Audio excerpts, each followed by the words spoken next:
Hello and welcome to my first video battle report ever, which happens to coincide with the release of 7th edition. I'm one of the people who feels that competitively 7th edition doesn't work right out of the box, so I've been playing with changing various aspects of the rules, which might make some people unhappy immediately. One of the things we did for this, in order to play with the Maelstrom mission cards, is we actually just picked 5 things to do. We picked them right in front of each other, so we both knew what we were trying to do, since there's no point right now in trying to hide them from each other. We actually ended up not picking any of the objective cards that would force us to hold, like Objective 1 or Objective 6, because, of course, if you have a choice, you wouldn't choose to do that not knowing where the objectives are. So we ended up not rolling up the numbers to identify any of the objectives. Also, we played with ignores cover, only being a -2 to cover saves. It came into play. And let's see. I don't think there was anything else really that came into play during this. Except for the deployment. If you got first deployment, then you had first turn, and you could defer and therefore deploy second and go second. I don't really like the way the 7th runs. I'll keep looking at it, but that's the way we did it for now. Okay, deployment is finished. The Eldar got to choose the best side of the hammer and anvil deployment. There are 4 objectives on this side of the table. A new thing for 7th edition, the jet bikes are starting on the table, and they're going to be hopping around like crazy and hopefully jinking their way to success and survival in later stages of the game. Over here on this end of the board, we have a fairly standard Tau castle. That's long strike in the back there. There is a drone commander there in that small ruin. It's actually not a ruin. We're playing that is walls and barricades. So it's a 4-up cover save based on obscurement, not based on being in the ruins themselves. Stealth suit infiltrated up, and they're going to try to be relying on their stealth save to survive until the bottom of turn 1. This is the Crashed Aquila. I have had this for years, and now it has rules. We're also ruling that it's 5-up cover. It's not included in the description of it, but it sort of didn't make sense. And we're also playing that the wing parts, the one on the far right there and the wing part in the middle, those don't count for finding the for activating the Archaeotech or whatever it is that it turns out to be.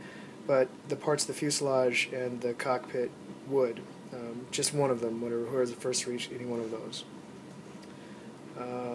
That's it. Eldar have first turn. Alright, we have the end of Eldar turn 1. Jet bikes shuffled around. On the right, holding an objective there, holding an objective here. He's holding an objective here, so I have 3 objectives held. This Wave Serpent fired scatter lasers at the stealth suits, which are gone, and that Wave Serpent went flat out to try and get down the board a little bit. The Hornets here helped finish off the stealth suits, and I'm going to score D3 points for holding 3 objectives in my first turn. Alright, the Tau turn was very quick. There are 3 units in reserve for the Tau. There's a unit of Kroot, a unit of Fire Warriors that has a Warscaper drone attached to it that's outflanking, and a 3-man Crisis team with another Crisis commander attached to it. Longstrike slid over to the left and shot at this Wave Serpent, which decided to jink, but it wasn't necessary because there were no pens. And then the Cadre Fireblade fired at the Hornets way over there in the corner, who also opted to jink, and they only did a glance, but they managed to evade it. Jetpack move, the commander and all of his drones just hid behind there. Now we have the end of Eldar turn 2. Both of us have the strategic warlord trait that reduces reserve rolls by 1, so my spiders didn't come in. Jet bikes, one unit of jet bikes hid behind this piece of terrain. The other unit of jet bikes left here and went into the Aquila, and promptly found out that it was an unstable fuel core. Did 5 wounds to them, and I failed 3 saves. So they burned up. They burned to death hideously and horribly. Over here, everything moved up, and a combination of snap firing from there, which put 1 wound on the quad gun, and shooting from these 2 things here carved out a nice chunk of the fire warriors. I went flat out right here in order to make sure that if the Serpent gets cracked, that my Wraith Guard are in his backfield. I did not score any cards this turn. The Tau also didn't score at the bottom of turn 1, so I'm still leading 3-0. Alright, that's the end of Tau turn 2. Crew came in on the corner there, outflanking. They shot at the Hornets. I didn't jink, and despite having like 13 hits from rapid fire, they did not do enough glances to destroy it. However, I did jink versus the quad gun, but failed the jink save, and one of the Hornets was wrecked.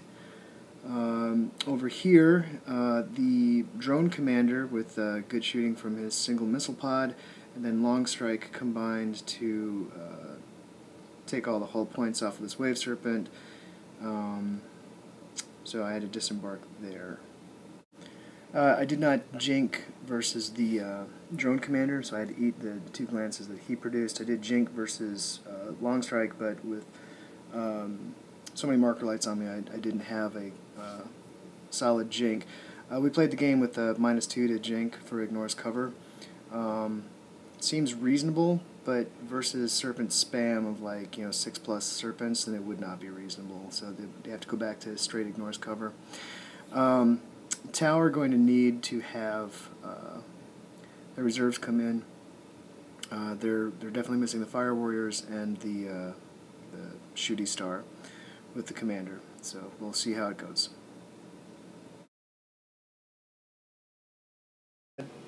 Completely devastating turn.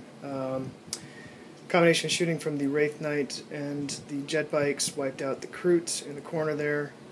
Over here, a lucky snapshot from Hornet finished off the quad gun, and shooting from the Warp Spiders, which dropped in on target, and from the Wave Serpent, the black one right there, killed off the rest of the Fire Warriors manning that. And over here, these 5 Wraith Guard that got knocked out of their Wave Serpent easily wrecked Long Strike's ride. So all that's left on the board for the Tau right now is the Drone Commander, and he is the bottom of turn 3, so he really needs his reserves to come in and help him out. Oh, and I scored overwhelming firepower for destroying 3 units in a turn, and rolled up 2 victory points, so I'm now winning 5-1. Alright, the Tau are not without any hope at all. His super shooty Tau star thing with lots of gun drones, a couple shield drones, some proxied Terminators, because currently the rest of the crisis suits are in pieces and being converted. They dropped in on target, and in combination with the marker lights, everything hit, and I think I had to make 17 saves, and true to form, they were dead by the time I was rolling the second set of 8. Also, the drone commander used his target lock to shoot at one of the Wraith Guard, and sure enough, I failed the 3-up save there. Otherwise, everything's pretty quiet on the rest of the board. He did score, for removing a unit, he did score a victory point, so it's now 5-2. A pretty good turn for the Eldar, but not awesome. A ton of shooting, including disembarking the Spirit Seer with his Wraith Guard, failed to actually eliminate the Crisis Suit unit. Did 2 wounds with the Wraith Guard over here, taken up by drones. Only did 2 wounds here, and cover saves were made with the defense line. Scatter laser off of the Wave Serpent didn't do anything. And then The Wraith Knight here actually only killed 3 drones altogether. Surprisingly enough, the lone Hornet back there managed to instant death one of the suits because it was all he could see was a suit. That's it. It's the bottom of turn 4, which means the outflanking Fire Warriors are finally coming in. I did not turn any objectives in because I didn't score anything new, although I probably could have turned in the Psyker one. Yeah, so I'm going to do that actually. Let's turn the Psyker one, I think I'll score one more point. 6-2. I'll keep hanging on. The drone commander came out to attack the Wraith Guard on the right-hand side. Failed the wound with shooting, but then during assault managed to take down 1 Wraith. Over here, this did not go as planned for the Tau. Sent the drones over ahead in order to try to make the charge. Killed 2 Wraith Guard in the shooting phase, and then Overwatch, a pair of 6s from the Wraith Guard, completely obliterated 2 of the drones. And so they failed their charge distance. They would have needed a 5 because of the -2, and rolled 6. So didn't make it into combat here. I had to make a correction. I could not turn in a card to score because actually both of my powers were denied. I tried to cast a Malediction and I tried to cast a Blessing, and both were denied by the Tau. A lucky roll of a 6 versus my Blessing, and a pair of 6s actually to deny my Malediction. And he has, the Talisman of Arthas Moloch is over with the drone commander, so he would deny on a 4+ anyway. That's it, and he's turning in overwhelming firepower for destroying another wave Serpent with these dudes right here, who finally came in off of reserves and shot all the way across the board with a lot of marker light help. So the score right now is 5-3. Alright, that's the end of turn 5 for Eldar. Hornet didn't move. The jet bikes originally came up over in this spot by this objective here, where the Wraith Knight moved up from. Later, jet bike move put them there. Wraith Guard and the Spirits Ear moved up closer to the commander's unit. That's all the moving. I only have 4 things on the board. Shooting, in the shooting phase, despite everything, I rolled triple 1s to wound with the Wraith Guard unit on him. Luckily for me, this hit 4 times, wounded 3 times, and it insta-killed 2 of his crisis suits. So just left his commander. And then the Sun Cannon and Scatter Laser put 2 wounds on the commander. Over here in combat, all the Wraith Guard hit 3 hits, 3 wounds, and the commander failed 2 saves. So he's down to 2 wounds as well. Did no wounds in return. That's the end of Eldar turn 5. At the end of turn 5, and we call it practice. This is a practice game. These Wraith Guard turn out to be superstars, rolling 1s in the last turn, failing to wound. In Overwatch, 2 6s, 2 wounds, and they instant deathed the commander who was charging them. So that was awesome. Over here, put another wound on the commander here, but he's stuck in combat, so there's no change there. And so we're calling the game there, and it is an Eldar victory of 5-3. A couple notes about after the game.